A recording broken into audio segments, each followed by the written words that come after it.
Hello, friends. It's the Cinemondo podcast.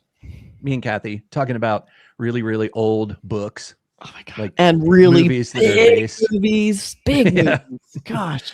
I mean, this movie's kind of notorious because they sold tickets like a year in advance. Yeah. I didn't get one though. Damn it.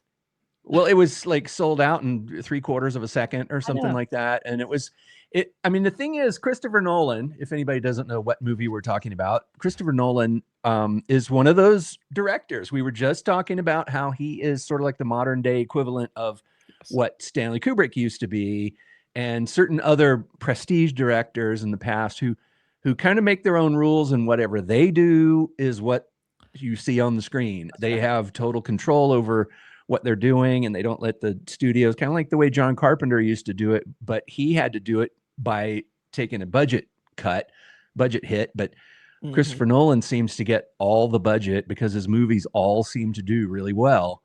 And this one looks a little different than what we're used to from him. It's not high tech. It doesn't seem to have any kind of time travel element to it. That's true. He's done most of his movies. He's one of those directors. None of them are really bad. Like some directors kind of fall down a little bit. Most of his movies are really good. Like he's like Memento. I love it. I love all of his movies. Yeah. Insomnia. Yeah. Batman Begins, The Prestige, Dark Knight, Inception. All of these movies, Tenet, Oppenheimer. It's like, damn, he just doesn't make bad movies. So I feel like this is him taking kind of a risk. He's doing this big, I mean, he hasn't done before, like you were saying, it's not tech at all. It's like this big kind of, gothic, like what would this be considered?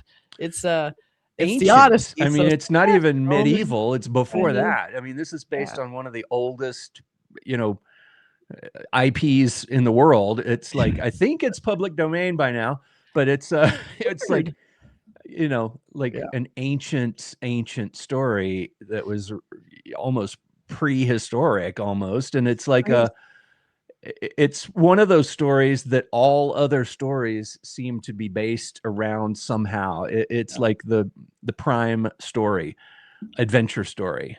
Wow. And it's the Odyssey. It's, Odyssey. And it's an Odyssey. That's what it's about. Yeah.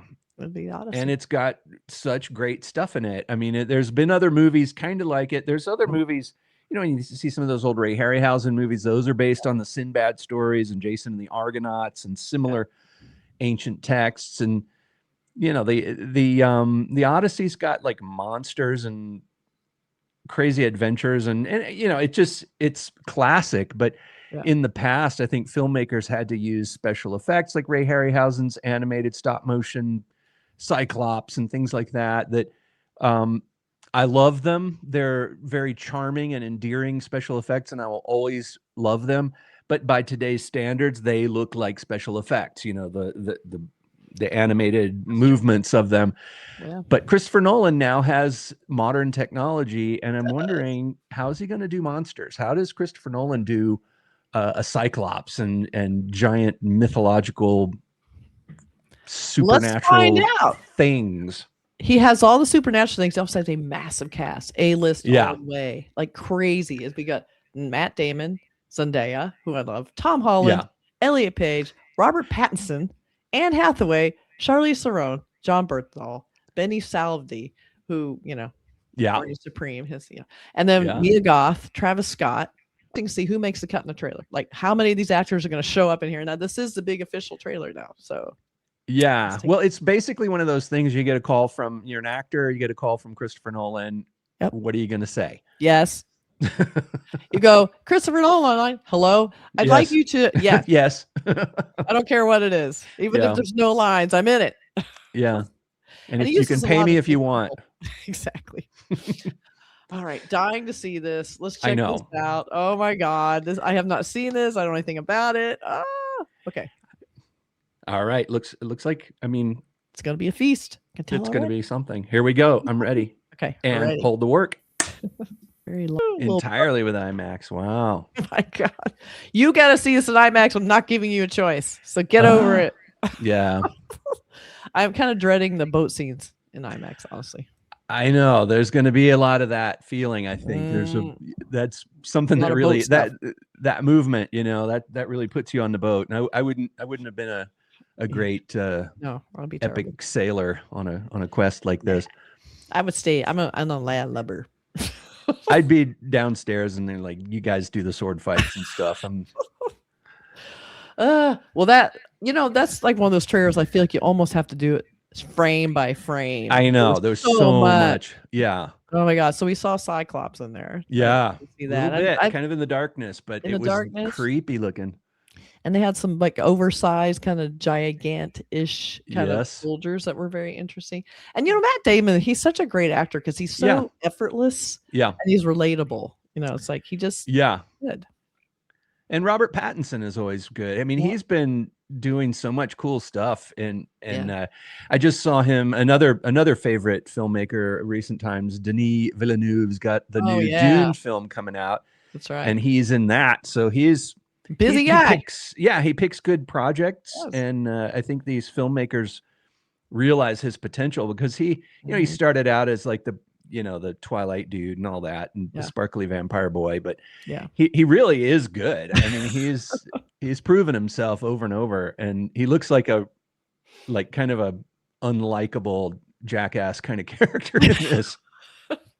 He does. He does. Yeah, hateful kind of. It's the bangs, I think. I don't think, Yeah, but it looks really good. I'm anxious to like kind of dig into the trailer again. I'd love to like just watch it a few times and try and I pick out know. stuff. But it They just has showed a a lot big of the epic, cast in there a too. lot of the cast, and we get some big epic scenes. Big landscapes and big vistas, and it just has. This movie just has prestige written all over it. It's just, One and I'm not talking about his movie Prestige. I mean, it really does look right. like prestige film. But and that's another movie I really liked was The Prestige. The Prestige is amazing. It's such a So good. great. When I worked at Universal, they were shooting it on the backlot part of it, and I got to walk right through the middle of the Oh, so old lucky. sets for days and days, and some of the old posters for the magicians up there. They had really did a beautiful job dressing the set. Oh, The attention to detail was intense, so cool.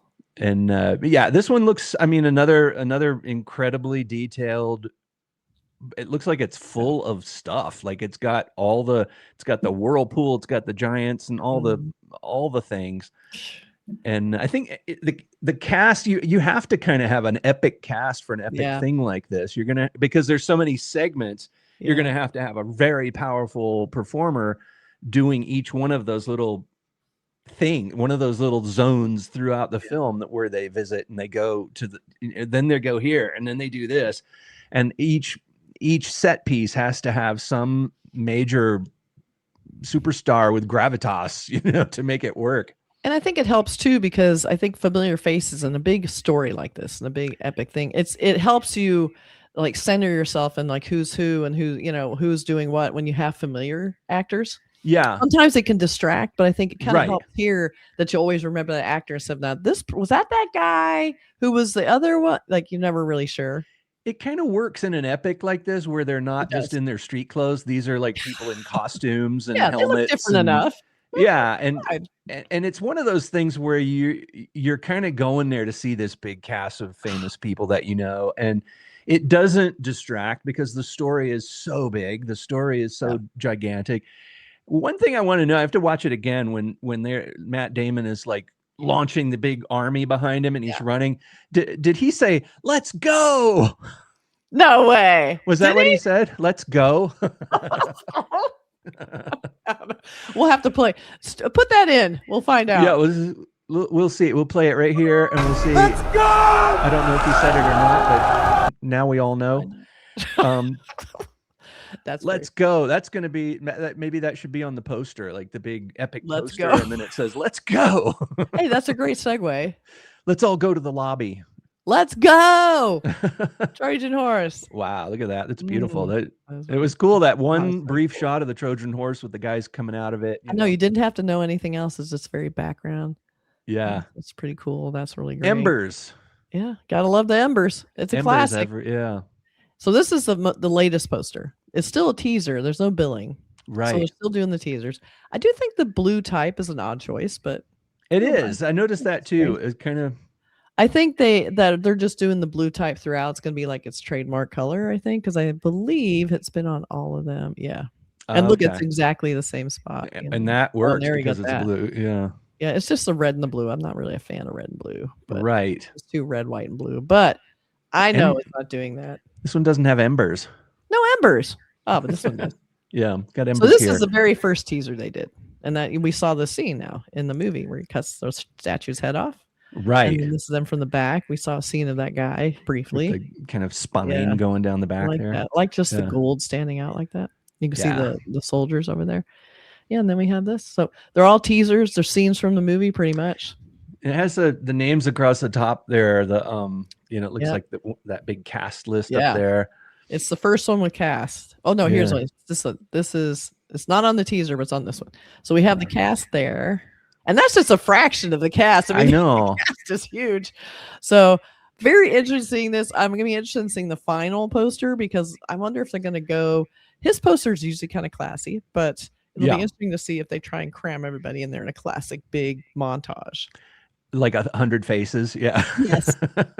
I know. This movie feels like one of those big Hollywood classic movies, big event. Yeah. Huge star cast, an incredible director who's super meticulous and authentic and great artist, just artistic. And they're bringing this incredible work of art to the theaters. And it's just going to be one of those movies. You're just being, oh my God, awe-inspiring kind of shit. Well, this is Christopher Nolan's historical epic. This is his Ben-Hur or the Ten Commandments kind of thing. That's right. Where you had all that, where I think the posters had that row of boxes that had all the faces, like the like Towering Inferno or Poseidon Adventure, where you got all Paul that Newman casting. Yeah, exactly. But they don't do that anymore. They don't do the film strip of heads across. They just put the heads in the sky, like a whole bunch of heads floating heads. But I mean, this is the kind of movie that kind of casting works really well in, because you're seeing these famous familiar people, but the kind of movie it is, this legendary movie that it is, for some reason it works. I mean, if this was just a crime drama set in LA in the in 2026, having all those people in there would be distracting, because but in this case, I don't know why it works, but you got, because it's Chris Nolan. Yeah, he can, and he knows how to use a cast properly. Yeah, he knows how to do everything properly, and this is shot entirely on IMAX. So he's one of those directors who still wants to shoot on film, and probably always will. That's right. Until they stop making it. I don't know what he's gonna do if they ever just stop the factories, the film factories. Don't stop the film factories. Don't. Yeah. I like to see a good old-fashioned celluloid film. It's just something great about it. I just like knowing that it's shot on film with film cameras and shot in the old way, like I just want to know. I just want to see that it's there. It just needs to be available if we want to see. And he also avoids, I mean, he uses CGI. I mean, no mistake. He will do CGI for cleanup stuff, but he likes to do things practically. Yeah. And that's right. Even sound. And in Tenet, for instance, they built this really big full-size airplane and crashed it into a full-size building. Yeah. And you could have done that with CGI, but for some reason, when you watch that film and you see that scene, it's intense, it's powerful, and it has some kind of realism to it. And I have a feeling with a film like this, he's probably going to avoid the CGI even more. Yeah. Because the idea of CGI kind of clashes with the subject matter in a way, Well, it's kind of distracting sometimes, because then you're kind of picking apart the effect a little bit. So right. You got to be judicious. Yes. Yeah. It just looks epic. It looks beautiful. It looks cool. Amazing. It's got a great cast. It's Christopher Nolan. It's looks shot in IMAX. It's a big movie. Count me in. I'm going to be there as soon as I can. Yeah. We won't be in the very first show. That's already sold out. But we will probably be there. Not. Let us know what you guys think of the Odyssey. Let us know in the comments. Yeah, that's right. Okay. Let us know if you've read The Odyssey. That's interesting. I remember I read it years ago, and it was kind of hard. It was kind of tough reading, but ultimately pretty interesting. Yeah, that's true. Let us know. Bye everybody.